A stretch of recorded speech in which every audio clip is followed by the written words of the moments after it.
their birth certificates to get their identification cards. And then the second one. Well, hold on just a second. That's okay. Committee, any objections or questions? Objections to introduction? Seeing none, that is introduced. Sorry about that. Go right ahead, Senator. Oh, South. That's strange. It is strange. And then go ahead with the next one. Thank you, Mr. Chairman. And the other one is RS 0602, and it's a bill to exempt the sales tax on certain feminine products. Committee, any questions or objections to introduction to that bill? Seeing none, that bill is introduced. Any other bill introductions? Senator Murphy. Thank you, Mr. Chairman. I have RS 0585. It is a bill for establishing a state depository for gold and silver. Very good. Committee, any questions or objections to introduction to that bill? Seeing none, that bill is introduced. Any other bill introductions? I have one, and that is 25 RS 0517, and that's regarding Senate vacancy, U.S. Senate vacancies for constitutional officers, and also like the insurance commissioner or state treasurer vacancies. Committee, any questions or objections to introduction to that bill? Yes, ma'am. Mr. Senator Chairman, Fausto. did we work a similar bill? Well, we heard two bills last year. They were different state models. This one's kind of a hybrid. What we did is we went back and looked at what happened prior to the 17th Amendment, how Kansas did it then, and tried to conform it closer to that. So it's kind of a new version of that. Yeah. Thank you. Any other questions? Senator Clifford. Yes, thank you, Chairman. Constitutional officers are AG and Secretary of State, or have that wrong? Actually, I think I misspoke. I don't think we had that in that bill. So it's just the U.S. Senate vacancies and then the insurance commissioner and state treasurer vacancies. Thank you, Mr. Chairman. Yeah, sorry about that. I misspoke. Any other questions? Seeing none, that bill is introduced. Any other bill introductions? Seeing none, we will move right on. Next, we are going to have a hearing on Senate Bill 6, which is prohibiting the use of ranked choice voting methods for conducting elections. And we'll have Jason Long from our revisor's office give us a quick summary of the bill. Jason? Thank you, Mr. Chairman, members of the committee.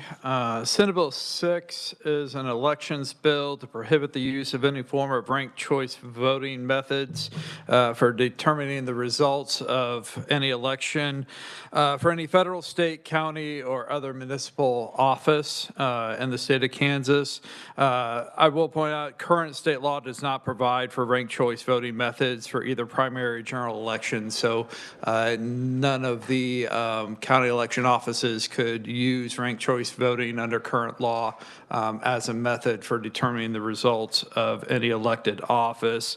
But Senate Bill 6 defines ranked choice voting as that form of voting that allows voters to rank two or more candidates in order of preference and tabulates the ballots in multiple rounds with the elimination of the lowest vote receiving candidate after each round until there is a candidate that receives a majority of the votes cast. And so this is used in some jurisdictions in the United States to narrow down a list of candidates for an elected office. And you indicate your choices, and then they count through the ballots multiple times as they tally up the votes until they get to usually two, and then those two usually have a runoff in the general, and oftentimes under this methodology. But any of those would be prohibited under Senate Bill 6, and the bill also further nullifies any local ordinance, resolution, or regulation that is adopted prior to July 1st of this year that is prohibited under the bill. And so if any local government would try to implement ranked choice voting prior to July 1st, such local law would be nullified under the bill. And it goes into effect July 1st of this year. I'm happy to stand for any questions, Mr. Chairman. Thank you, Jason. Questions? Senator Blue. Thank you, Mr. Chair. Jason, did I understand you at the very beginning say that it already is not allowed? That's correct. So what's the purpose of this bill if it's already not allowed? The bill specifically calls out ranked choice voting and specifically defines it. Current law lays out election procedure and doesn't provide for a use of ranked choice voting methodology in our current election law procedure under statute and regulation. The bill specifically calls out this methodology and defines it. Is it a newer method? It's like within the past 10 years situation, or do you know? I'm not sure how long it's been around. I know it's popped up in the news cycles more recently, but I'll defer to the Secretary of State's office if they have some historical context. All right, thank you. Okay. Any other questions? Seeing none, thank you, Jason. Appreciate it very much. As usual, we're going to do block timing on this one, so we'll give 10 minutes for the proponents, 10 minutes for opponents, and a little time for our neutral testimony, and then questions in between. So first up, let me get my clock going here so I can time everybody. There we go. Good shape. First up, we have Madeline Melissa, who's visiting fellow with Opportunity Solutions Project. And Madeline is on WebEx. And Madeline, can you hear us? I can. Can you hear me, Mr. Chairman? Yes, we're in good shape. So go ahead when you're ready. Very good. Mr. Chairman and honorable members of the committee, my name is Madeline. I'm a visiting fellow at the Opportunity Solutions Project. We are a nonpartisan, nonprofit organization, and we work across the country with one goal: to help more people achieve the American dream.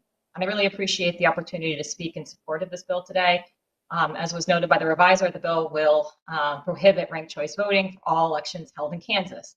And I live in Maine, and I've been voting in ranked choice elections since 2018. And I want to tell you that it's been really a disaster here for voters. Where I live in Portland, we had a local race in 2021 in which a candidate had earned more than only 4% of the vote in the first round of tabulation, but ended up winning the race because of ranked choice voting.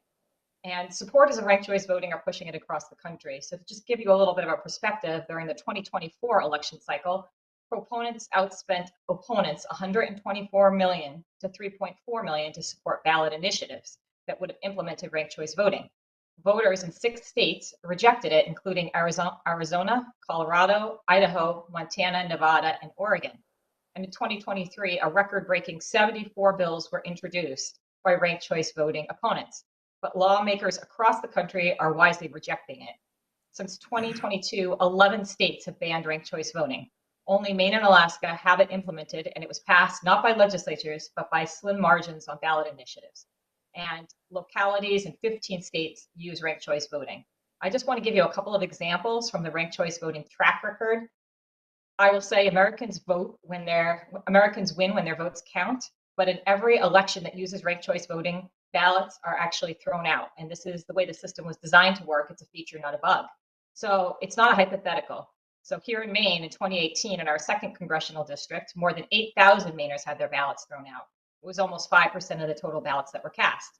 Alaska has experienced similar results. In 2022, their special election to fill the seat of the late Congressman Don Young, there were nearly 15,000 ballots that were thrown out. And in New York City's Democratic mayoral primary, 140,000 ballots were discarded. That was nearly 15% of the total ballots cast.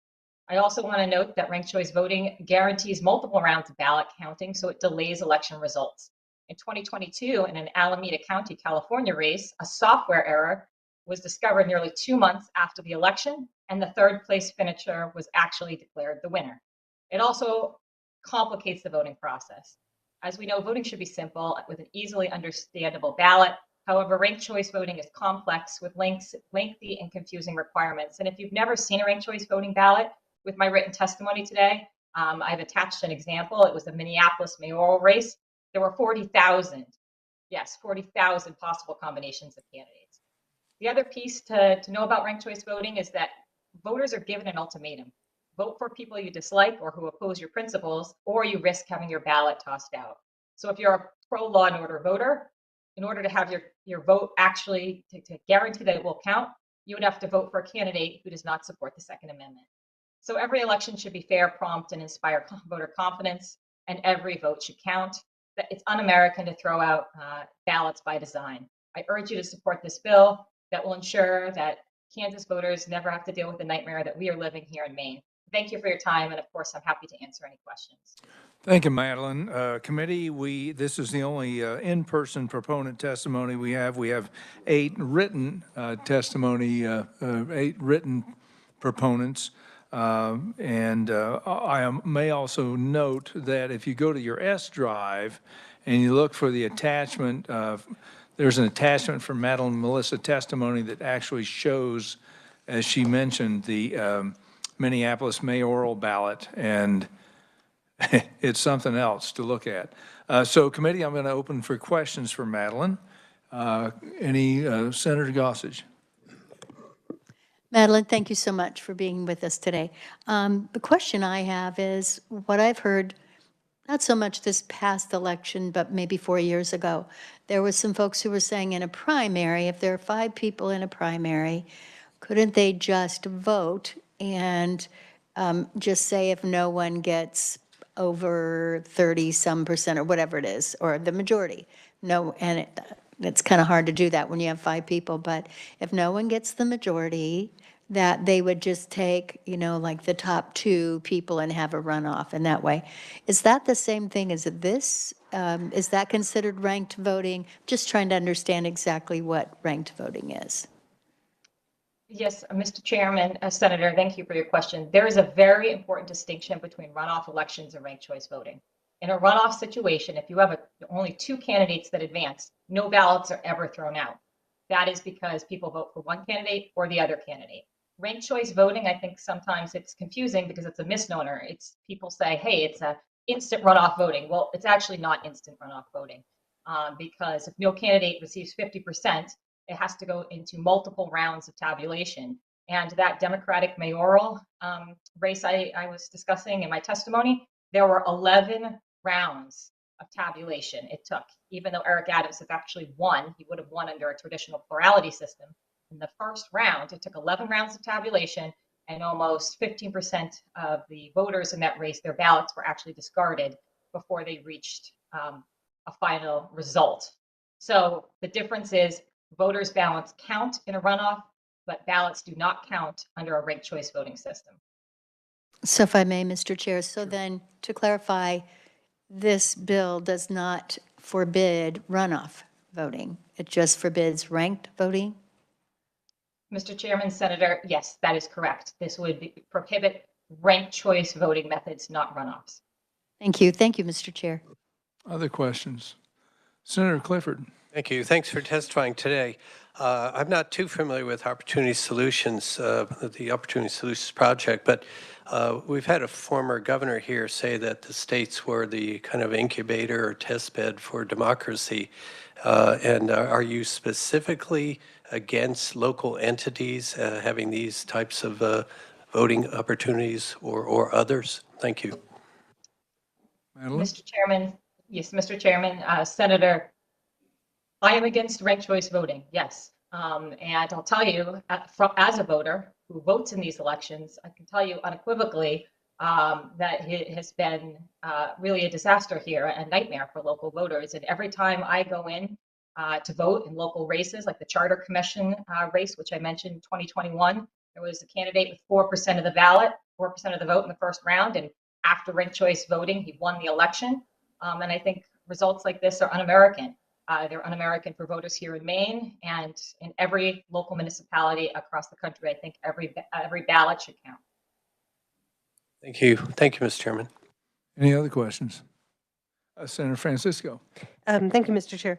So when you're talking about ballots not counted, what you're saying is that someone may have only voted for the first 2 or 3, and then by the time it goes through, there isn't anyone they're supporting?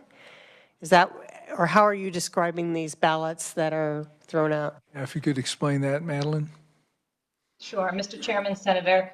So the question is, how does this happen, right? How do ballots actually become discarded, which happens in every single ranked choice voting election? Voters must vote for all candidates in a race, all right, in order to actually guarantee that their ballot will count.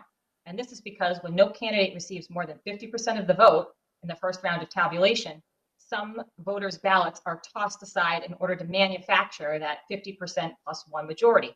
So for example, if you decide you only want to vote for one candidate all the way down the ticket, your first, second, third, fourth, fifth, sixth choice, and so on, and that candidate is out, your ballot is also out.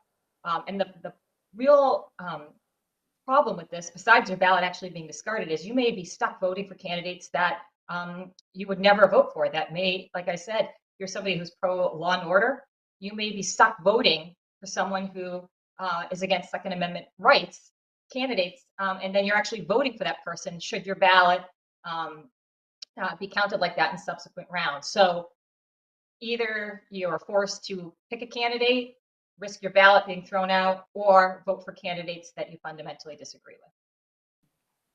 Senator Francisco. Thank you, Mr. Chair. So I'm hearing that your ballot was counted, but then later through the iterations, it no longer applied. I have participated in a ranked choice voting for our party on a presidential primary.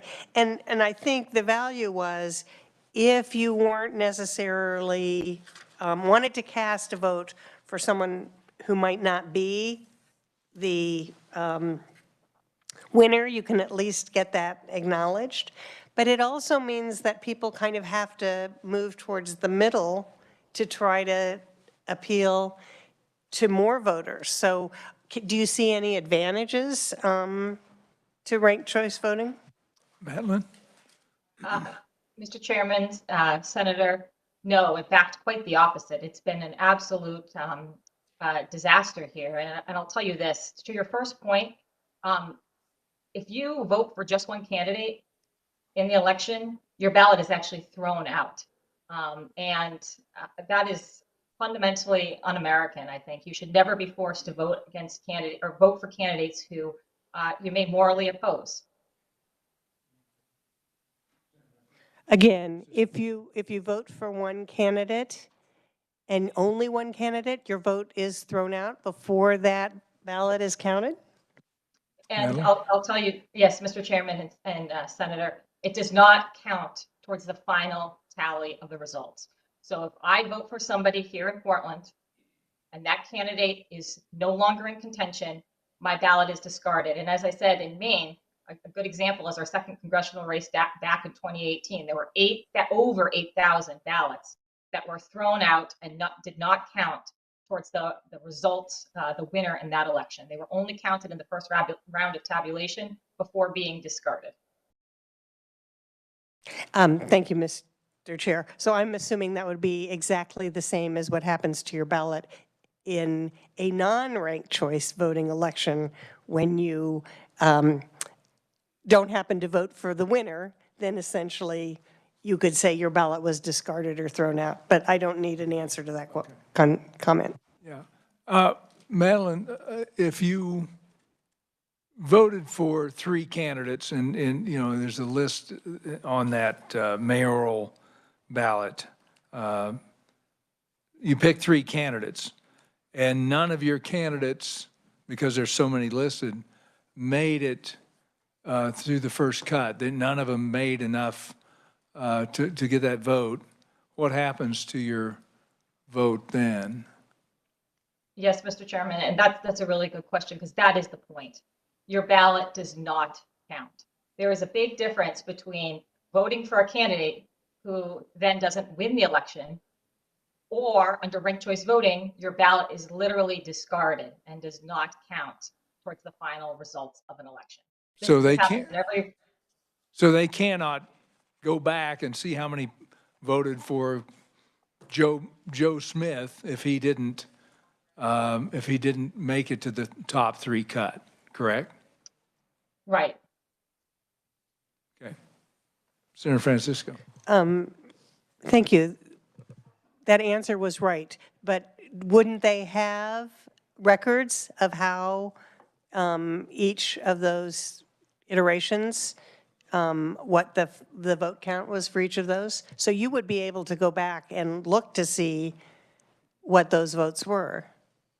We might ask, because here in Kansas, I don't know how that would theoretically play out? We may want to listen to our Secretary of State's testimony on that. Any other questions for Madeline? Seeing none, thank you, Madeline, again for your testimony on this. And again, committee, there's 8 others who have provided written testimony in support of this. Okay, neutral testimony. We've got Clay Barker from the Secretary of State's office, and Clay will fill in some gaps here for us. Thank you, Clay.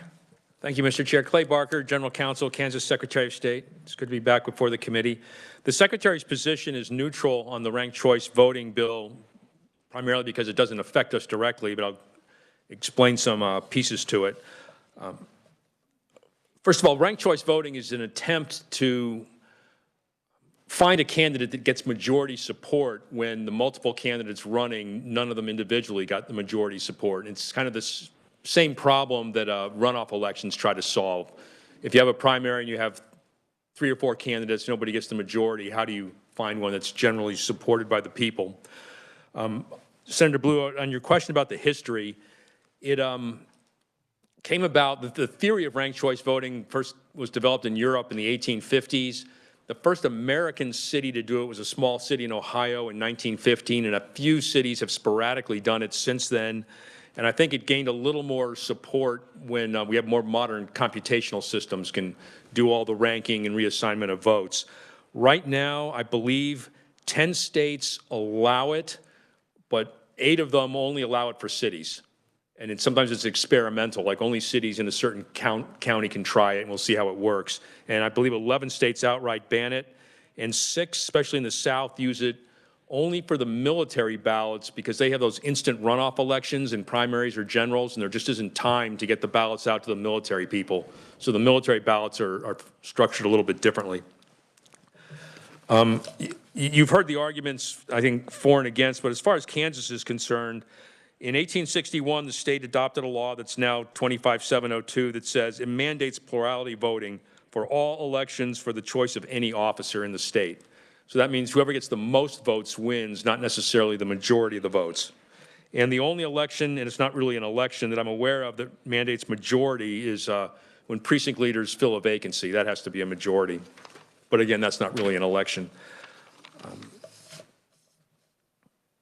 The reasons that the Secretary he's neutral, but he can understand the reason for this bill, that it's not completely redundant with current law, and the revisor explained that, is one is it ensures there's no potential for a novel interpretation of the state law that mandates plurality voting.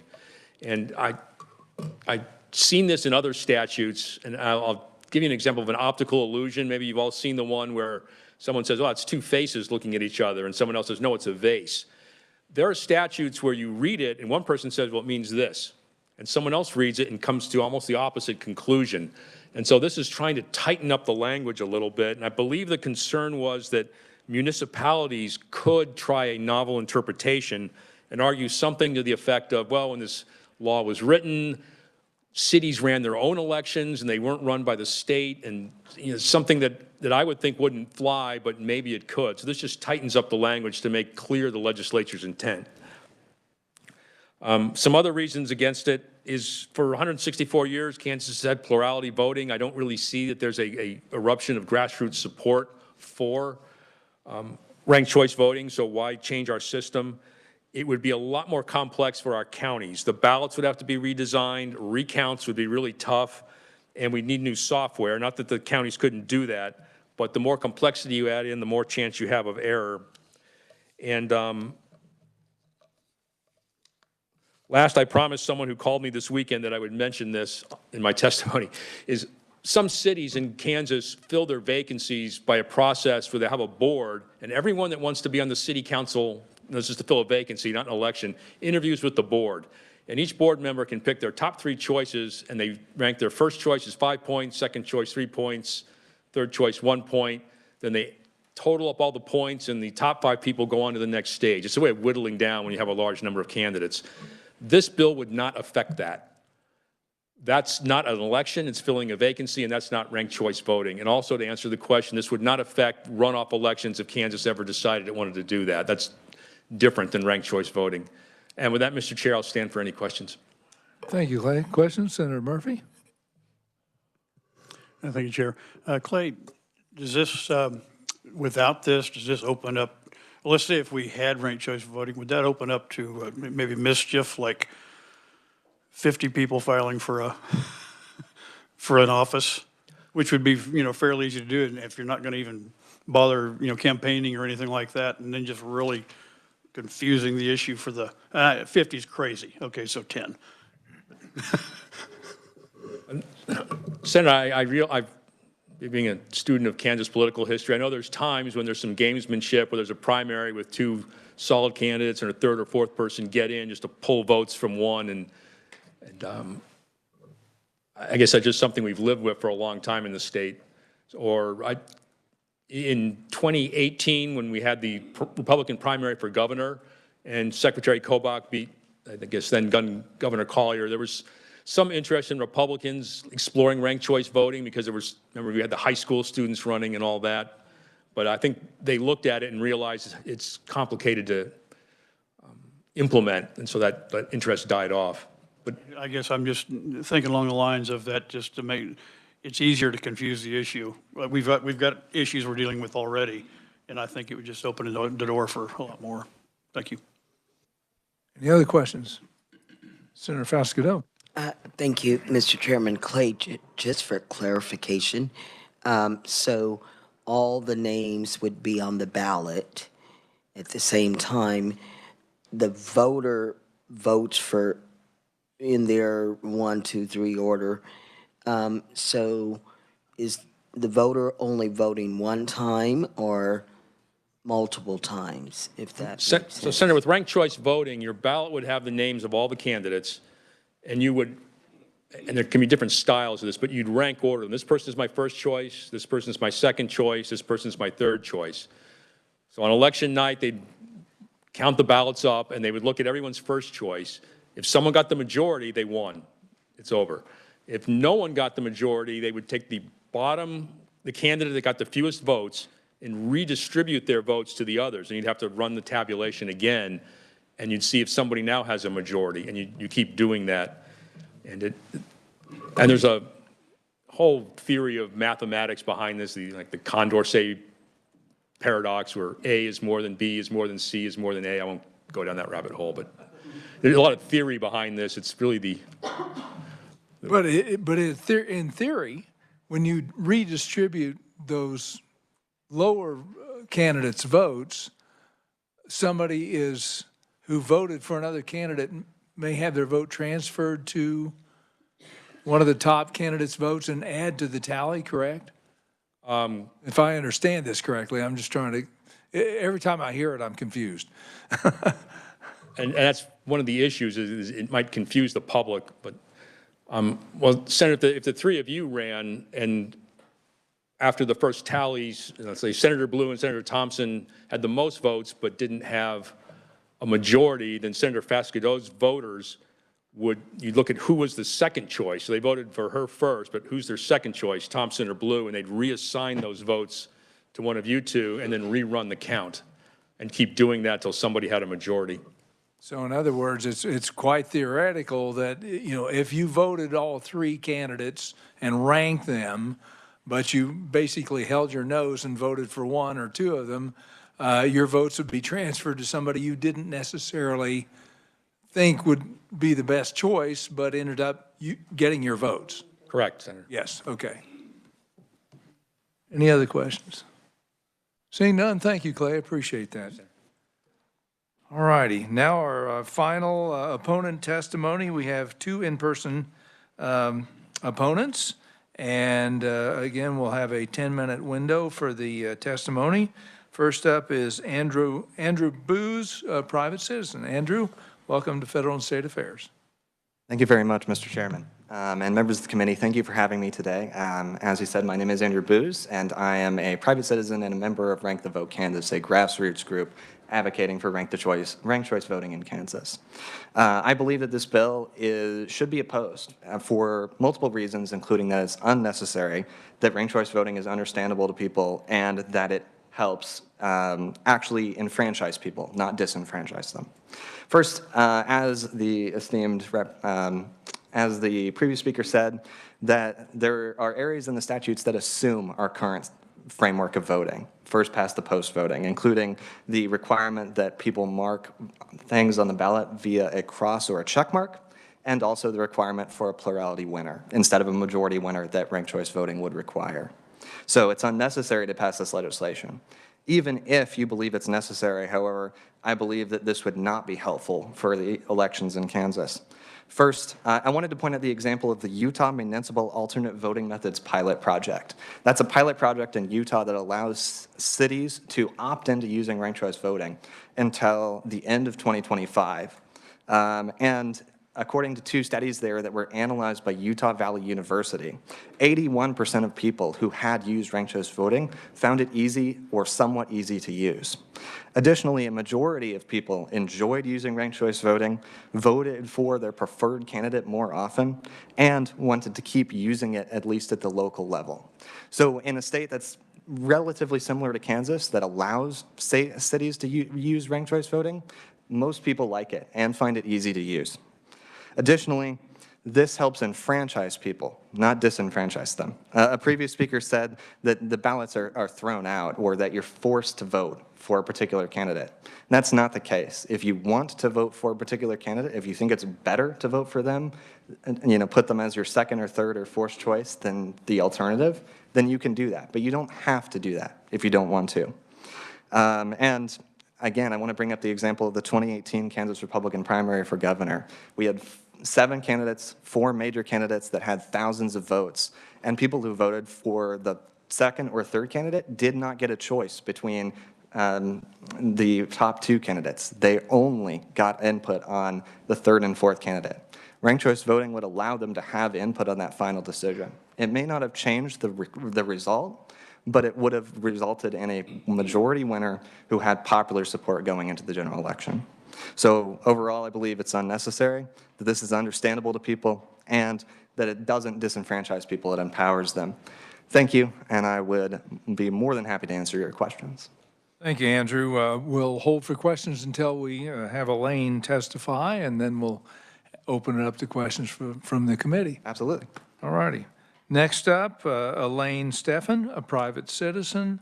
Elaine, you've got about 7 minutes left. Hi, and I apologize for my voice. I was late getting here and triggered my asthma. I am Elaine, Mr. Chairman and members of the committee. I am Elaine Steven from Wichita, and I happen to be one of the co-leaders of Rank the Vote Kansas, but I'm testifying on my own behalf, not the organization. And I want to answer a few of the points that the proponent brought up. And some of the questions that have been asked.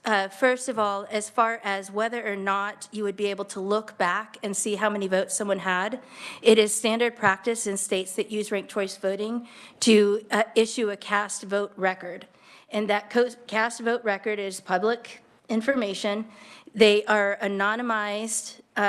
It's anonymized information that shows how many people voted for which candidates in which order.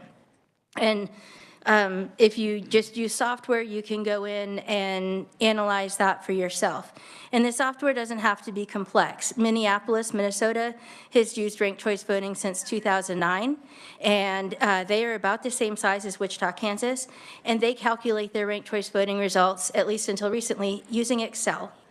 Now, the proponent also mentioned, she said that ranked choice voting, that people in Maine are struggling with it. Which confuses me because they're working to expand the use of ranked choice voting in Maine right now. And every time that repealing ranked choice voting has come up before citizens in Maine, that repeal has been rejected. And actually, there was, when it first started, ranked choice voting was introduced in Maine by ballot initiative. The legislature said, no, you can't use it, and the citizens did another ballot initiative to say, no, we insist. And so what the voters like about it is, like Andrew said, it is simple. We all, if you're thinking it's, 11 o'clock in the morning, we're thinking lunch. If you're thinking hamburger versus taco versus pizza, if you go and they don't have hamburgers downstairs in the snack bar, well, then you automatically know what your second choice is. That's what ranked choice voting is. Next, real quickly, exhausted ballots. An exhausted ballot is very simply a ballot on which the voter did not vote for one of the two final candidates, one of the top two candidates. Now, if you'll remember the 2018 gubernatorial race, we had 5 candidates running for office. 9% of voters in that race, approximately, did not vote for one of the final 2 candidates. So you could say that those votes or those ballots were exhausted. I put in my written testimony, it's on page 2, a chart of the percent of exhausted ballots in Alaska before and after implementation of ranked choice voting. And as you can see, the number of ballots that did not, or the number of voters that did not vote for one of the top 2 candidates was significantly higher before implementation of ranked choice voting than after. As far as cost, there are many, many resources that we can use to help defray the cost of implementation. Most of the, I think 96 counties already have voting machines that are compatible with ranked choice voting. All they need is a software upgrade. And there are also national resources that can help with training the public. And in our group, we're happy, to go out and talk to the public. And then there's also a group called the National Ranked Choice Voting Resource Center that helps train election administrators on implementation. They also provide a free software for tabulation. As far as somebody asked the question, how long has ranked choice voting been used? It's been used since 2004 in San Francisco, but it's been used over 100 years in both Ireland and Australia. And if you look at Australia, they still have a very strong conservative party. As a conservative, I don't want to see the conservative vote diluted. So even as a conservative, I strongly support, actually, because I'm a conservative, I strongly support ranked choice voting. I believe that's most of my points, and I will yield to questions or stand for questions when asked. Thank you, Elaine. Committee, there's opponent testimony, written opponent testimony from 18 different people. You can see that listed on your agenda and also available in the S drive. We now will open up to questions for, oh, we do have a WebEx? Okay, I'm sorry about that. I missed that. Chris Saxman, former member of the Virginia House of Delegates. Chris, I think you got about 3 minutes. Are you there, Chris? I think I'm on now. There we go. Good? Thank you, sir. Thank you, Mr. Chairman, members of the committee. I'm going to be very brief so I can answer questions as well. Here in Virginia, the Virginia Republican Party used it in 2021 in the nomination of our governor, lieutenant governor, and attorney general. It was a very useful tool in the toolbox. The process was party-run, paper ballot hand counted by the Republican Party of Virginia, which since then has continued to authorize, use, and defeat bans within the party structure itself. I served in the House of Delegates along with Winston Sears, our lieutenant governor, and everyone who was involved in the process. Well, I can't speak for everyone, but the tens of thousands that participated were very pleased with the process. We've used it for congressional nominations and House of Delegates nominations. It's been a good process overall. I think it's a very useful tool in the toolbox for elections, especially within nominations.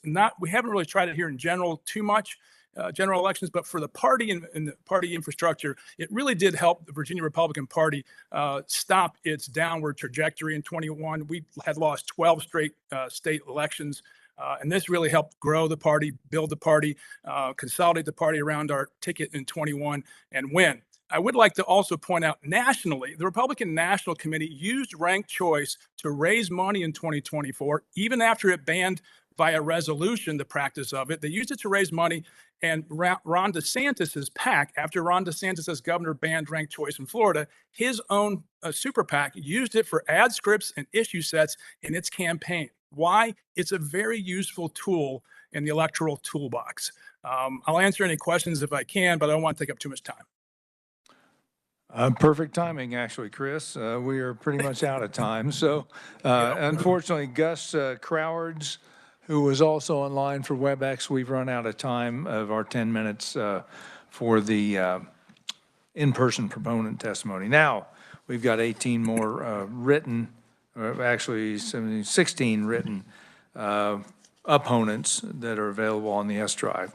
Okay, committee, any questions for, and Gus, since you didn't get to testify directly, we can open you for questions as well. Committee, any questions for our opponents? Senator Gossage. Thank you, Mr. Chair. My question is for Andrew. Andrew, what I heard you say was that if there were 4 candidates in the race and somebody voted for 3 or 4 and maybe they never got to have a voice about the top 2, correct? Yeah, and so my example was the 2018 Republican primary. And so if you voted for the 3rd or 4th place candidate in that primary, you were really convinced that they had what it took to be governor in Kansas, and yet they got several tens of thousands of votes that didn't actually make a choice between the top 2 people in that race. And so I'm sure that they had an opinion on who they wanted to win. Forgive me. Yeah. If we could have had a runoff, it sounds like you're proposing a runoff as opposed to ranked choice. Well, that's why it's called instant runoff to a certain extent, is that you don't have to go through the time of scheduling 2 election dates and having people come out for 2 elections and the expense of that. And so, I'm proposing that you should be able to rank your choices because it gives you a lot of the benefits of a runoff while also preserving 1 election date and less cost. Thank you, Mr. Chair. Any other questions? Senator Francisco. Thank you, Mr. Chair. I would like to ask Gus Crowards what experience he has had with ranked choice voting. Gus, are you online? Hi, I'm here. Can you hear me? Yes, we can. Go ahead. Great. I haven't had experience voting in political elections with it. I've used it with friends and family, but it's generally very easy to use and, like Elaine said, basically as simple as choosing what you want for lunch.